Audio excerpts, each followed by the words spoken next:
Now, if you've been following Joe's social media, which if you don't, you should, but we got some new dishes and you brought in some fish for Lent, right? And that's kind of how it all started. So tell me all about it. Yeah, I mean, we started getting requests, just like we're always trying to listen to the people. Mm-hmm. Everything we've done so far has been you guys, not on our accord. So, you know, people asking for nice fish dishes for these 40 days, kind of leading up to Easter and whatnot. And so, started thinking like, well, what is that going to be? You know, and you know, obviously, lots of fish out there, lots of people that have different opinions on the different fish that are out there, right? So, you know, where were we going to land? And you know, even with, take for example, a salmon. You know, can be great, but also a polarizing dish. A lot of people like it, a lot of people don't. Sometimes you can get that fishy, gamey flavor in there. You can, yeah. So we were looking for something that was going to be thick, juicy, and just not ever have that fishy taste. Right. Okay, so that's when we landed on the grouper. And now, you know, the cost that I'm having to pay for this, I don't like so much, but it's just the best. I mean, in my opinion, it's the best product that we can put out there that gives us a chance to make 4 amazing dishes. So let's talk through some of these. So right here, tell me about this fish and chips we got going on. Absolutely. So on this, we try to just kind of be, you know, give you your typical fish and chips. The thing we're doing here is we did not go towards your fish meal or your fish fry for the breading or the coater.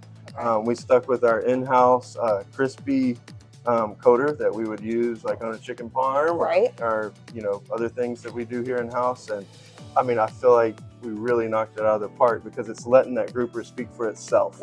And then you're getting the true fish, the crust that we're looking for in that kind of dish. So. Now tell me a little bit about this tartar sauce because it looks a little different, right? Right. Well, we homemade our ranch salad dressing here, so we started with that as a base. So I'm a fan of the ranch. Okay. And so we started with that as the base, and we just kind of moved on, basically with a lot of zest, you know. And to me, the tartar profile is there, but with that ranch back end, I mean, I just feel like it's phenomenal. Gives it a little something different.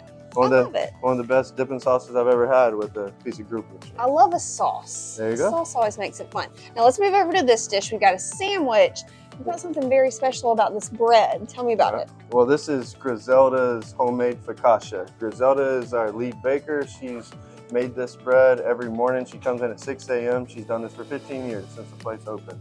And so we're just literally using her bread. It comes, I mean, lots of times this comes right out of the oven. I mean, she's making it, starts at 6 a.m. and then she continues to make little batches, you know, throughout the day.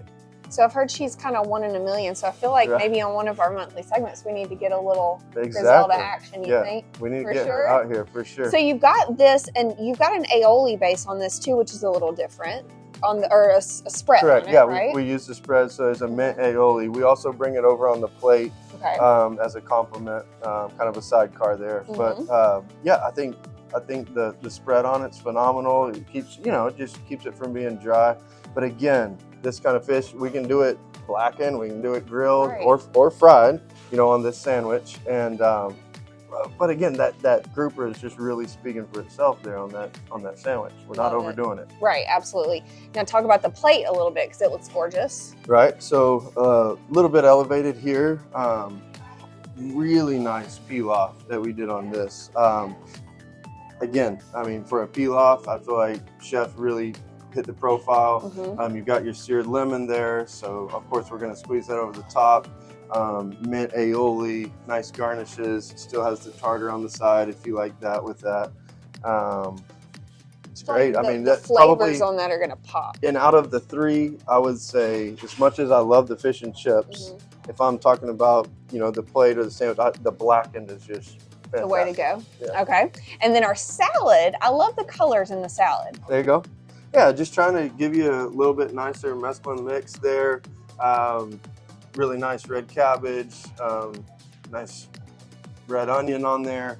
Again, you get your seared lemon, and then that is our secret house dressing, which I feel like paired in this case phenomenally well with the fish.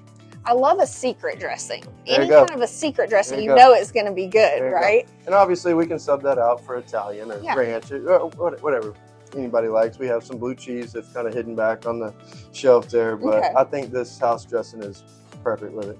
So this is currently available on the menu, Correct. and for now it's going to stay ish. Yes, ma'am. Okay. Yes, ma'am. So we're always going to have it for Lent, Okay. but it's just done so well that we're thinking as we kind of transition from our winter menu into the spring. I know we put out some things recently, Yeah. kind of asking people what they like to Yeah. see.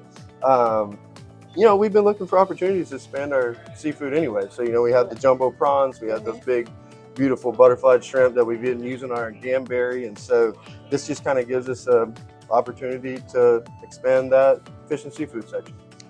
I love talking with Tim about these dishes because the way he talks about them, it really brings it to life. It's not just a grouper plate, right? Like you're telling me about it, you're telling me about the flavors, the mixtures, how it's all going to work together. And I think that this is something so special about here because you're not just making food and putting it out on the table. It's like you're really taking your time, and there's some love that's going into the food here at Joe's. Yes, ma'am. We love that. Oh, yes, ma'am.